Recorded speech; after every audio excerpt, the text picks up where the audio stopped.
من خفف فی عن مملوکہ ہی، جس شخص نے اپنے محتاط لوگوں کے کام میں تخفیف کی، گرمی کے ایام ہوں، سردی کے ایام ہوں، جو لوگ دوسروں کو اپنے کام کے لیے ہائر کرتے ہیں، تو ہائر کرنے والے کا یہ مدعا ہوتا ہے کہ وہ اس کا زیادہ سے زیادہ کام ہو، مزدور زیادہ سے زیادہ کام کریں، لیکن جس شخص کی یہ نیت ہو کہ یہ اللہ نے میرے محتاط کیے ہیں اور ان کو میرے کام کے لیے مالک نے مجبور کر دیا کہ یہ میرے کام کریں، وہ خود بیٹھا ہے اور مزدور کام کر رہے ہیں، لیکن اگر مالک نے من میں یہ ڈال دیا کہ یہ بھی تو انسان ہے، تو پرسکون زندگی پرسکون دن گزار رہا ہے، تو ذرا اس کی مشقت میں بھی ذرا کمی کر دینا، تو تم اگر اس بندے کی مشقت میں، اس کے کام میں اگر ذرا کمی کرو گے تو تیرے کام میں کوئی فرق نہیں پڑے گا۔ ہمیں ہوتا ہے کہ شاید دکان بند کرنے سے اور روزے دار کے روزے کی وجہ سے اس کے کام میں تخفیف کرنے سے میرا کام رک جائے گا یا کم سر انجام پائے گا، لیکن مالک الملک کے محبوب صلی اللہ تعالی وسلم نے فرمایا جو شخص اس نیت سے اس کے کام میں تخفیف کرے گا، مشقت میں کمی کرے گا، غفر اللہ لہ، تو اس تخفیف کے صدقے میں مالک الملک اس کو معافی عطا فرما دے گا، اس سے جو غلطی ہوگی مالک الملک اس کی غلطی کو معافی دے دے گا۔ اور پیچھے میں نے ایک دو خطبات جمعۃ المبارک میں یہ واضح کیا تھا کہ مالک الملک اپنی کرم نوازیوں کی انتہا فرماتا ہے اور بخشش و مغفرت کا ایسا دروازہ کھولتا ہے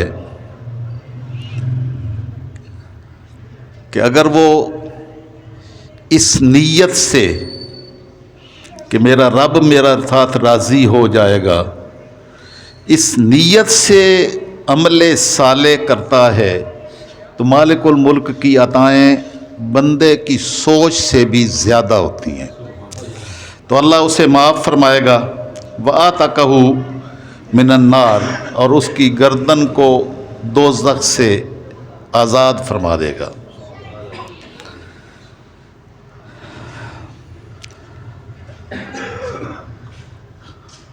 بندہ،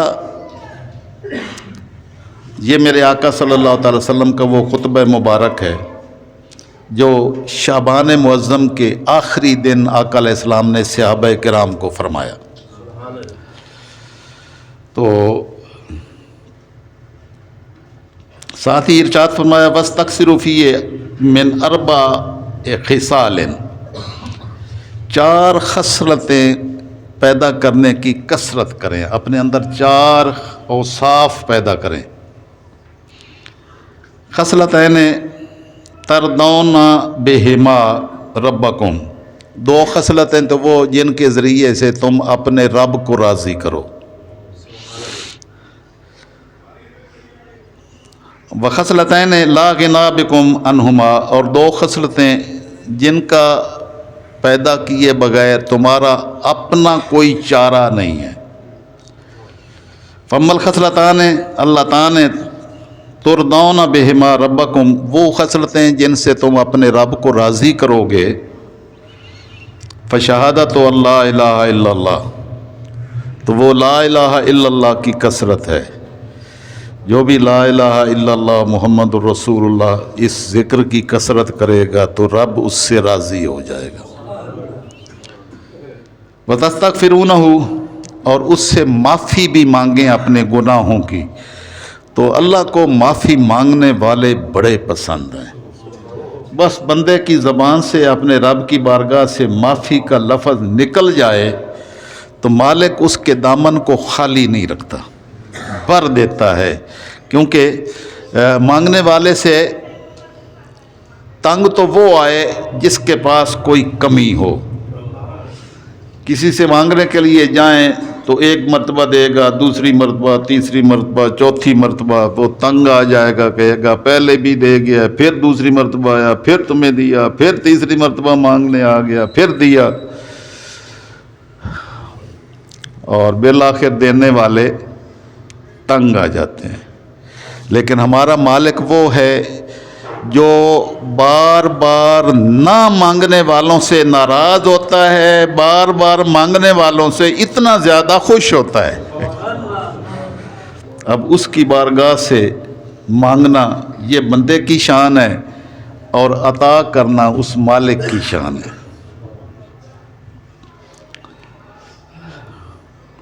وَأَمَّا اللَّتَانِ لَا غِنَىٰ بِكُمْ عَنْهُمَا، اور وہ دو خصلتیں جن کے سوا تمہارے پاس کوئی چارہ نہیں، کوئی اور راستہ نہیں ہے، یہ تمہارے لیے لازم ہے کہ تم اس خصلت کو پیدا کرو، اس کے سوا تمہارے پاس کوئی چارہ نہیں ہے، تمہیں ہر صورت وہ خصلت پیدا کرنی ہی کرنی ہے۔ اور وہ کیا ہے؟ فَتَسْأَلُونَ اللَّهَ الْجَنَّةَ، تم اللہ سے جنت مانگا کرو، یعنی تمہاری نظریں جو ہے وہ دنیا پر نہ ہوں بلکہ اللہ سے آخرت مانگو۔ ہم میں سے ہر شخص الا ماشاء اللہ اللہ سے مانگتے بھی ہیں تو دنیا مانگتے ہیں۔ کاش ہم اللہ سے آخرت مانگنے والے بن جائیں۔ عبداللہ ابن عمر کے صاحبزادے طواف میں مصروف تھے، تو میں نے آپ کو ایک ان کا واقعہ بتایا تھا۔ خلیفہ مروان نے دیکھا خوبصورت نوجوان، خوبصورت چہرہ، تو اس کے ظاہری حالت دیکھ کے تو تھوڑا سا اس کو جذبات محبت پیدا ہوئے کہ اتنا خوبصورت جوان ہے، ظاہری لباس بھی اگر یہ خوبصورت بہت قیمتی ہوتا تو کتنا اچھا لگتا۔ تو طواف سے فارغ ہوئے تو اس کو بلوایا اور کہنے لگا کہ مانگو، کیا مانگتے ہو؟ تو آپ نے فرمایا افی بیت اللہ اسالک، کیا اللہ کے گھر میں بیٹھ کر تجھ سے مانگوں؟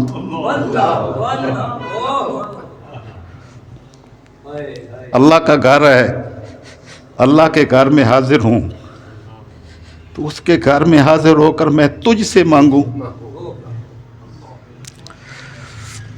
اور اپنے عبادت میں مصروف ہو گئے۔ خلیفہ نے جب وہ مصروف وہاں اپنے اعمال سے فارغ ہو کر جب باہر نکلے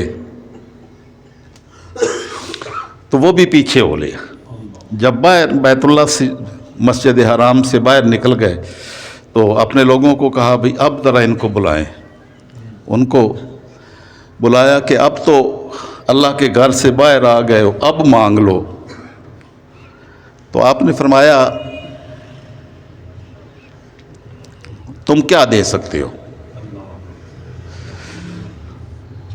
اس نے کہا جو مانگو گے جو دوں گا۔ آپ نے فرمایا آخرت دے سکتے ہو؟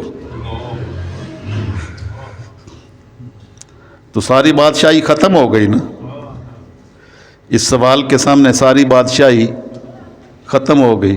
کہنے لگا آخرت تو نہیں دے سکتا ہوں، بس صرف دنیا دے سکتا ہوں، دنیا میں سے مانگو۔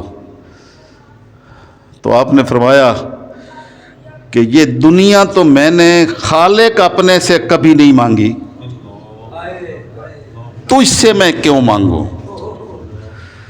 تجھ سے کیسے مانگوں؟ میں تو یہ دنیا اپنے رب سے کبھی نہیں مانگتا، میں تو اپنے رب سے صرف آخرت مانگتا ہوں کہ مالک مجھے آخرت کی کامیابی اور کامرانی عطا فرمائے دے۔ اور یہ جواب دے کے تو آپ ایک گلی میں مڑے اور غائب ہو گئے۔ خلیفہ نے کہا کہ فاروقی خون بولتا ہے، یہ فاروقی سیدنا عمر بن الخطاب رضی اللہ تعالی عنہ کا خون بولتا ہے، جو حضرت عاصم کی زبان سے یہ کلمات نکلے ہیں۔ تو یعنی وہ بندہ مومن کی شان یہی ہے کہ اس کی نظریں اپنے مالک کی رضا پر ہوتی ہیں کہ میری آخرت سنور جائے، اور ہماری بد نصیبی یہ ہے کہ ہماری رات دن کی ساری ٹوٹل کوششیں یہی ہوتی ہیں کہ میری دنیا سنور جائے، اور دنیا کے حصول کی خاطر نہ اللہ یاد ہے، نہ اللہ کا رسول صلی اللہ علیہ وسلم یاد ہیں، نہ ایمان یاد ہے، نہ قرآن یاد ہے، نہ اللہ کا فرمان یاد ہے، نہ رسول مکرم صلی اللہ تعالی وسلم کا فرمان یاد ہے، نہ ایمان کے تقاضے یاد ہیں، نہ کوئی اور شے۔ 24 گھنٹے رات دن صرف اسی کام میں لگے ہوئے ہیں کہ ہمیں دنیا کے 4 مفادات، 4 ٹکے ہمیں میسر آ جائیں، اور ہم سمجھیں گے کہ ہم نے زندگی کامیابی کی گزار لی ہے۔ نہیں، کامیابی کی زندگی نہیں گزاری ہے۔ اس لیے رسول اللہ صلی اللہ علیہ وسلم نے اپنے صحابہ کرام کو یہ تلقین فرمائی کہ تمہارے لیے اپنی خاطر 2 خصلتیں پیدا کرنا لازم ہے۔ 2 تمہاری مجبوریاں ہیں جس کے ذریعے سے اللہ کو راضی کرنا ہے، اور 2 تمہاری مجبوریاں ہیں جس سے تم نے اپنے آپ کو سنوارنا ہے، اپنا دامن بھرنا ہے۔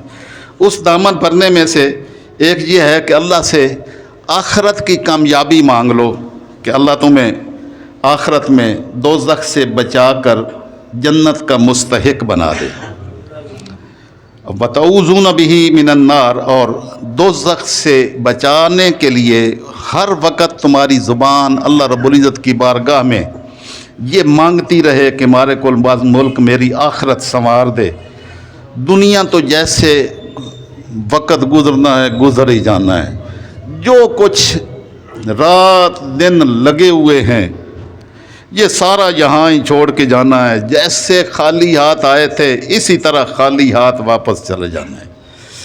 ایک طرف برج الخلیفہ نظر آتا ہے، ایک طرف مٹی کی ڈھیری قبر الخلیفہ نظر آتی ہے۔ تو وہ تصویریں نیٹ پہ لگی ہوئی تھیں، برج الخلیفہ جس نے بنایا اس کا انجام دیکھیں تو وہ اتنی ساری مٹی کی ڈھیری پڑی تھی، وہ سارے خزانے، وہ ساری بلڈنگیں، وہ ساری شان و شوکتیں، وہ ساری دھری کی دھری رہ گئیں۔ مٹی میں جانا ہے۔ فیہا منہا خلقناکم وفیہا نعیدکم، اسی سے ہم نے تمہیں پیدا کیا، اسی میں تمہیں واپس لوٹانا ہے۔ تو ہر ایک کو اس سے بڑا سبق اور کوئی نہیں ہے۔ ہم جن کی خاطر بے ایمانیاں کر کر کر کر کے اپنے بینک بیلنس اور دنیا کی اشیاء اکٹھی کرتے پھرتے ہیں، انہوں نے تمہیں قبر میں رکھنے سے بھی پہلے اس تمہاری دولت کی تقسیم کی بات کرنی ہے۔ اور آپ کو ہزاروں لوگ اپنی زندگی میں نظر آئیں گے جو باپ کی میت کا بھی حیا نہیں کرتے کہ ابھی تو دفنایا بھی نہیں ہے، دفنانے سے بھی پہلے، بلکہ وہ کئی تو کہتے ہیں بھئی کب یہ جان چھوڑے اور ہم اس کی دولت پر قابض ہوں۔ کئی تو ان کو قتل بھی کر دیتے ہیں تاکہ ان کی دولت ہتھیا لیں، ماں باپ کی دولت ہتھیانے کی خاطر ان کو ویسے ہی فارغ کر دیتے ہیں۔ تو یہ ساری دنیا کی سب کچھ یہاں ہی ہے، اس لیے آقا علیہ السلام نے اپنے صحابہ کرام کو یہ سبق سکھایا کہ اپنی خاطر ایک خصلت تو اپنے من میں پیدا کر لو کہ اپنی نظریں دنیا سے ہٹا کر آخرت کی کامیابی کی طرف کر لیں، اور یہ کیفیت اپنے من میں راسخ کر لیں کہ تم اللہ سے جنت مانگنے والے بنو، اور دوزخ سے بچاؤ کی طلب تمہارے من میں اللہ راسخ کر دے۔ ومن اشبع فی صائمن سقاہ اللہ من حوضی شربتن۔ میں نے افطار کرنے کی بات آقا علیہ السلام نے جو فرمائی تھی، افطار جو کروائے گا تو اللہ اس کو روزے دار جتنا اجر عطا فرمائے گا، تو وہ ہر ایک کے لیے مالک نے راستہ کھول دیا۔ ہماری بدقسمتی یہ ہے کہ ہماری افطاریاں بھی اپنوں کو ہوتی ہیں، کسی غریب کے لیے نہیں ہوتی۔ کاش وہ من کی کیفیات اس طرح تبدیل ہو جائیں کہ نہ چھوڑیں اپنوں کو، لیکن جو اپنوں کے لیے جو سوچ ہے وہ دوسروں کے لیے بھی سوچ پیدا ہو جائے۔ اور یہی مالک الملک نے فرمایا کہ یہ گنتی کے چند دن ہیں، کتب علیکم الصیام کما کتب علی الذین من قبلکم، اس طرح تم پر روزے فرض کیے گئے ہیں جیسے پہلے لوگوں پر فرض کیے گئے تھے، لعلکم تتقون، تاکہ تم متقی بن جاؤ، تمہارے من میں تقوی پیدا ہو جائے، اللہ کا ڈر پیدا ہو جائے۔ تو اللہ نے تمہیں دیا ہے، تو جن کو نہیں دیا ان کی سوچ تمہارے من میں کبھی پیدا ہو جائے۔ تو یہ مالک الملک کی رحمتوں کو اتنی زیادہ کثرت سے دعوت دیتا ہے کہ مالک الملک کی بارگاہ میں کامیابی یقیناً بن جاتی ہے ان کے لیے جو اپنے من کی اصلاح کرتے ہیں۔ پچھلے خطبہ جمعۃ المبارک میں نے اخلاص نیت کی بات کی تھی کہ نیت کا خالص ہونا شرط ہے۔ ایک ہی کام اس نیت کے بغیر جو شخص کرتا ہے وہ محروم رہتا ہے، اور جس کو وہ نیت نصیب ہوتی ہے اس کو سارا کچھ عطا کر دیا جاتا ہے۔ یہ صبح سے لے کر روزہ کیا ہے، صبح صادق سے لے کر غروب آفتاب پر تک اللہ کی رضا کی نیت سے کچھ نہ کھانا پینا، یہ روزہ ہوتا ہے جس کی نیت مالک کی رضا ہو۔ اگر یہ نیت نصیب نہ ہو تو بس وہ صرف بھوک ہے، پیاس ہے۔ آقا علیہ السلام نے فرمایا کم من صائمن، کتنے ہی ایسے روزے دار ہیں جن کو سوائے بھوک پیاس برداشت کرنے کے اور کچھ نصیب نہیں ہوتا۔ اس لیے ہر ایک کو میرا آج کا یہ ٹوٹل سبق ہے کہ ایک بات صرف اپنے ذہن میں رکھ لیں کہ ہم یہ جو کام کرنے لگے ہیں نا، مالک تیری رضا کی خاطر کرنے لگے۔ بس اپنے مالک کی رضا کی خاطر حسن نیت کے ساتھ یہ کام سر انجام دیں، اللہ کی بارگاہ میں درجہ قبولیت نصیب ہوگا۔ اور اگر یہ نیت نہ ہوئی تو پھر سوائے بھوک اور پیاس کے کچھ حصہ نصیب نہیں ہوگا۔ بس یہ صرف ایک سبق کہ اخلاص نیت اللہ کی بارگاہ میں اپنے من میں جھانک کے کہ میرا رب نیتوں کا بھی واقف ہے، مالک میں جو بھی کام کروں گا، میں نماز پڑھوں گا تیری رضا کی خاطر، میں روزہ رکھوں گا تیری رضا کی خاطر، میں افطار کروں گا تیری رضا کی خاطر، میں افطار کرواؤں گا تیری رضا کی خاطر، میرا ہر عمل صرف تیرے اور تیرے محبوب کی رضا کی خاطر عمل ہے۔ یہ جسے نصیب ہو گیا اس کا چھوٹا سا عمل بھی درجہ قبولیت کو پا کر اس کے لیے آخرت کا توشہ بن جائے گا۔ وما علینا الا البلاغ۔